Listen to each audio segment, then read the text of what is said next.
dramatize this whole situation. Very, very special.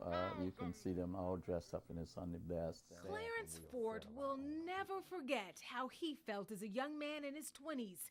He was in the audience as Martin Luther King Jr. delivered a dynamic speech in Tampa, November 19th of 1961. Well, it was just very motivating, and it gave you the sense that you really wanted to go out and do something, that you wanted to demonstrate. You didn't worry about whether you might lose your job, but you just wanted to go for the equal rights and what it meant to us as African Americans. This is the building here in Tampa where Fort heard Martin Luther King Jr. speak, along with 5,000 other people.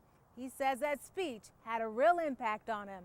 That's because Fort was already a part of the civil rights movement. As president of the NAACP Youth Council, he organized the first lunch counter sit-ins in downtown Tampa, February 29th of 1960, 9 months before King's visit. We went into F.W. Woodworth and we took a seat. I was the first one to sit down. There were white patrons there at the time, so they immediately got up to leave.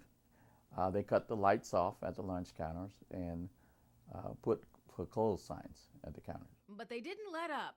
Every time the store reopened, Fort says he and dozens of local high school students went back. You can spend $1,000 in a store, but you could not go over and get a hamburger, Coke, a hot dog. If you did, you had to get it to go or stand up at the end of the counter. That was it, but you could not sit down.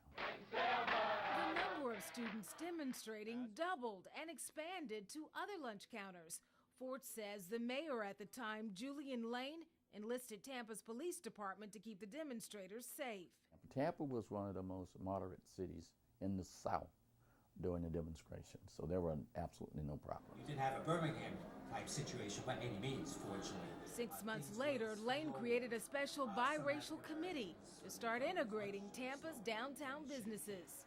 And our eyes did not begin to come open until Dr. King came to town, and he started telling us about the injustices that, as a race of people, we were faced every day. Thank God Almighty, we are free at last. In Tampa, Tammy Fields, 10 News.